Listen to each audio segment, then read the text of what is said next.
நம்ம சேனலை சப்ஸ்கிரைப் பண்ணாதவங்க சப்ஸ்கிரைப் பண்ணிடுங்க. கூட ஒரு பெல் பட்டன் வரும், அந்த கோயில் மணி அழுத்தி ஆல் ஆப்ஷன் கொடுத்து விட்ருங்க. அப்போ தான் நம்ம போடுற ஒவ்வொரு வீடியோ உங்களுக்கு நோட்டிஃபிகேஷன் வந்து. கவிமகன் யூடியூப் சேனல் உறவுகளுக்கு என்னுடைய அன்பான வணக்கங்கள். ஸ்ரீராம ராம ராமேதி ரமே ராமே மனோரமே சகஸ்ரநாம தத்துல்யம் ராம நாம வரானனே.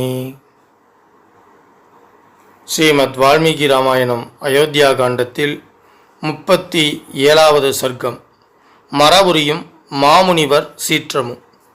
முதலமைச்சர் முன்னர் கூறியதை கேட்டு சூழ்நிலையை அனுசரித்து ஏற்ற வகையில் நடக்கும் அறிஞரான பணிவறிந்தவரான ஸ்ரீராமன் தசரதரை நோக்கி மிகவும் வினயத்துடன் இவ்வாறு கூறினார். மன்னரே, சுகபோகங்களை துறந்து காட்டில் பழங்கள் கிழங்குகளை புசித்து கொண்டு எல்லாவற்றிலும் பற்றுதலை நீக்கிவிட்ட எனக்கு பரிவார ஜனங்களால் என்ன பயன்? உத்தமமான யானையை தானமாக கொடுத்து விட்டவன் அதை பிணைக்கும் கயிற்றின் மேல் ஆசை வைப்பானா? கயிற்றை மட்டும் தன்னிடமே வைத்துக்கொள்ள ஆசைப்படுவானா? யானையையே துறந்துவிட்ட அவனுக்கு அந்த கயிற்றினால் என்ன பிரயோஜனம்? அவ்வண்ணமே சதுரங்க சேனையால் எனக்கு என்ன பிரயோஜனம்? சான்றோர்களில் முதன்மையானவரே, உலகாளும் மன்னரே, எல்லாவற்றையும் முற்றிலுமாக பரதனுக்கு கொடுப்பதற்கு நான் சம்மதிக்கிறேன். எனக்கு இப்போதைய தேவையான மரபுரிகள் மட்டும் கொண்டு வரப்படட்டும். நாட்டை விட்டு 14 ஆண்டுகள் காட்டில் வசிக்கப் போய்க் கொண்டிருக்கும் எனக்கு களைவெட்டி கூடை ஆகிய இரண்டும் கொண்டு வந்து தருக.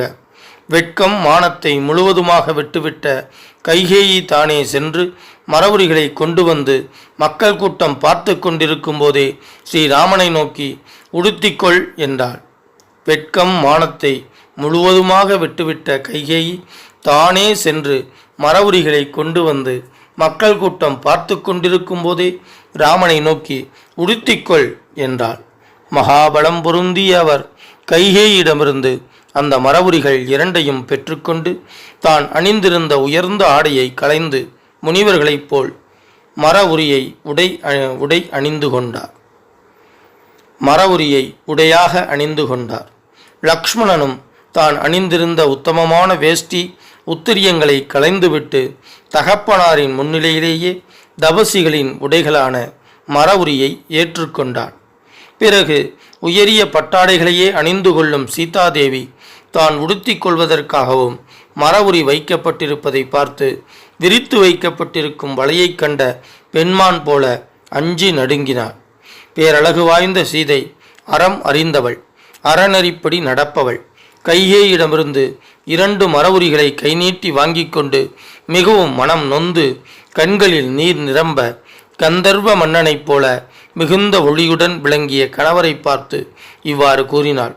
காட்டில் வசிக்கும் முனிவர்கள் மரவுரியை எப்படி தம் உடலில் கட்டிக்கொள்கிறார்கள் என்று கேட்டுவிட்டு பல தடவை மரவுரியை தானே உடுத்தி கொள்ள முயன்றும் அதில் பழக்கமில்லாததால் ஒவ்வொரு தடவையும் தோற்றுப்போனாள். மரவுரியை உடுத்தி கொள்வதில்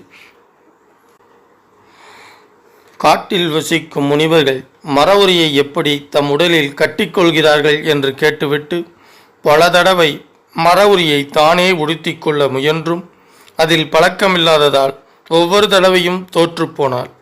மரவுரியை உடுத்தி கொள்வதில் பழக்கமில்லாததால் தன் முயற்சியில் தோற்றுப்போன அவள் மன துன்பத்துடன் ஒரு மரவுரியை கழுத்தில் போட்டுக்கொண்டு மற்றொன்றை கையில் பிடித்து கொண்டு அப்படியே நின்றுவிட்டாள்.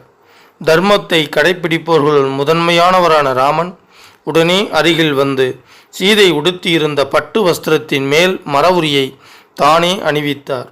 மகா மகிமை பொருந்திய ராமன் சீதைக்கு மரவுரி கட்டி கொண்டிருப்பதை பார்த்ததும் அந்தப்புறத்திலிருந்த அத்தனை பெண்களும் கண்ணீர் பெருக்கினார்கள். சகிக்க முடியாத மன வருத்தம் அடைந்த அவர்கள் ஒளிப்பிளம்பாய் நிற்கும் ராமனை பார்த்து, மகனே, நல்லிதயம் கொண்ட இவள் காட்டிற்கு போகும்படி ஆக்ஞாபிக்கப்படவில்லை என்று கூறினார்கள். அப்படி இருக்க இவளுக்கு ஏன் மரவுரி? ராமன் காட்டிற்கு போக வேண்டும் என்றுதானே கைகேயி வரம் கேட்டாள். சீதை ராமனுடன் பதிவிரதை தர்மத்தை அனுசரித்து தன்னையும் காட்டிற்கு அழைத்து போக சம்மதிக்கச் செய்திருக்கிறாள் என்பது அவர்களுக்கு தெரியாது. முன்னதாக அரசர் முன் நடந்த உரையாடலிலிருந்து கைகேயி மட்டும் புரிந்து கொண்டிருந்தாள்.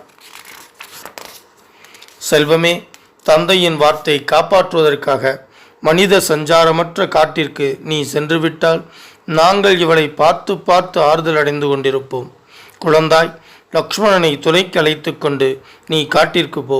சுகுமாரியான இவள் ஒரு தபஸ்வினியைப் போல காட்டில் வசிக்கத்தக்கவள் அல்லல். மகனே, எங்கள் வேண்டுகோளை ஏற்றுக்கொள். அழகு சிலையான சீதை இங்கேயே இருக்கட்டும். எப்போதும் அறவழியையே கடைபிடிக்கும் நீ இனிமேல் இங்கே இருப்பதை விரும்ப மாட்டாய். தாய்மார்களின் இப்படிப்பட்ட சொற்களை கேட்ட பின்னரும் தசரதகுமாரர் தனக்கு இணையான நற்பண்புகள் கொண்ட சீதைக்கு மரவுரியை அணிவிக்கவே செய்தார். அவள் மரவுரியை கட்டிக்கொண்டதை பார்த்தவுடன் வசிஷ்டர் சீதையை தடுத்து, நீ காட்டிற்கு போகக்கூடாது என்று சைகையால் தடுத்து கைகேயை நோக்கி கூறினார். வரம்பு கடந்து நடக்கின்றவளே, கெட்ட புத்தி உள்ளவளே, குலத்தை கெடுக்க வந்தவளே, மன்னருக்கு மோசம் செய்துவிட்ட நீ உன் அதிகார எல்லைக்குள் நிற்கவில்லை. நற்பண்பற்றவளே, சீதை காட்டிற்கு போகக்கூடாது. ராமனுக்கு வழங்கப்பட்ட சிம்மாசனத்தில் அவள் அமர்ந்து கொள்வாள். குடும்ப வாழ்க்கையை மேற்கொள்ளும் எல்லோருக்கும் மனைவிகளே ஆத்மாவாகிறார்கள். இவள் ராமனுடைய ஆத்மா. அவனுக்கு பதிலாக இவளே உலகத்தை பரிபாலிப்பாள். ராமனுடன் சேர்ந்து சீதையும் காட்டிற்கு போகிறாள் என்றால் நாங்களும் அவர்களை பின்தொடர்ந்து செல்வோம். ஏன், இந்த நகரத்து மக்கள் எல்லோருமே சென்று விடுவார்கள்.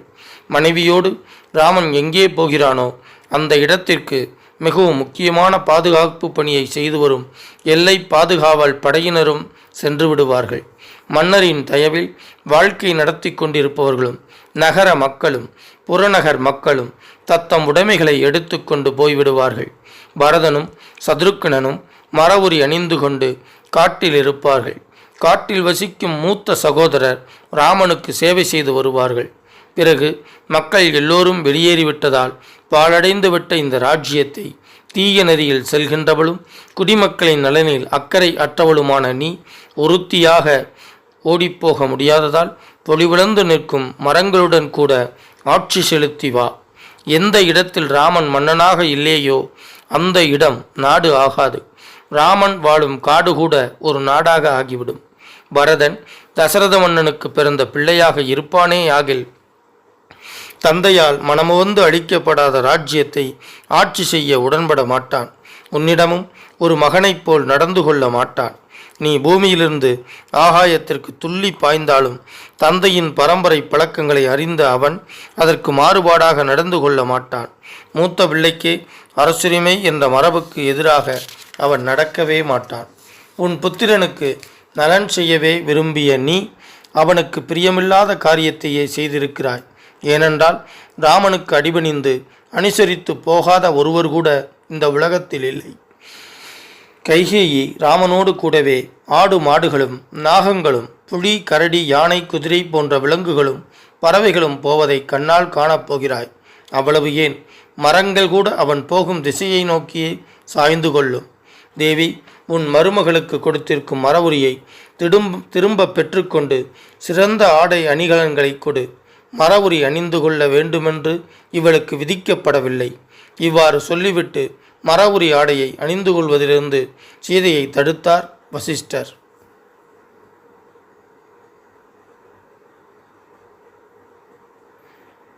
சர்க்கம் 11 காண்க.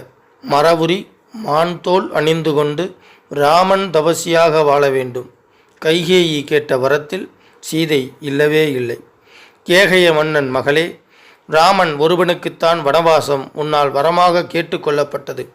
நித்திய வைதீக கர்மாக்களை ராமன் செய்யும்போது அவனுடன் இருக்க வேண்டிய தர்மபத்னியான இவள் நன்றாக ஆடை அலங்காரம் செய்து கொண்டவளாகவே காட்டில் வாழ்ந்து வரட்டும்.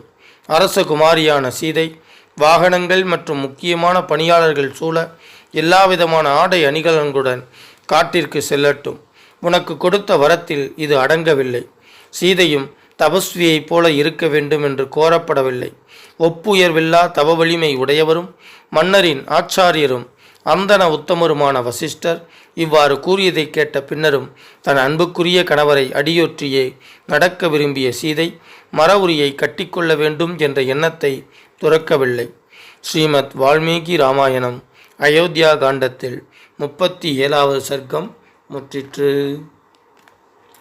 வான்முகில் வளாது பெய்க மழை வளம் சுரக்க மன்னன் கோன்முகில் அரசு செய்க குறைவில்லாதுயிர்கள் வாழ்க நான்மறை அறங்கள் ஓங்க, நற்றவம் வேள்வி மல்க, மேன்மைகொள் சைவநீதி விளங்குக உலகமெல்லாம், விளங்குக உலகமெல்லாம்.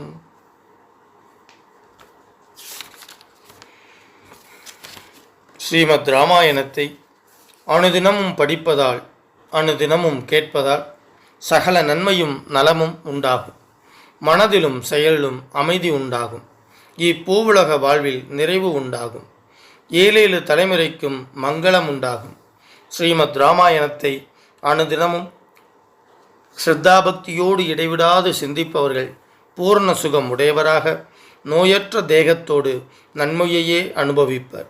இறைவனின் அருளால் சிறு துன்பங்கள் கூட இல்லாமல் இன்பமுடையவராக வாழ்வர். மேலும் ஆயுள் விருத்தி அடைவார்கள். தனலாபம் பெறுவார்கள். பிரிந்த குடும்பம், பிரிந்த உறவுகள் ஒன்று சேரும். அவர்கள் சுபகாரியங்கள் நிகழும். அவர்களின் இல்லங்களில் சுபகாரியங்கள் நிகழும்.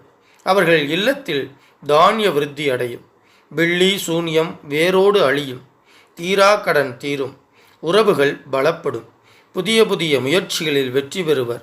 எடுத்த காரியங்களிலெல்லாம் ஜெயம் உண்டாகும். யம பயம் நீங்கும். பேய் பிசாசு போன்ற அச்சம் நீங்கும்.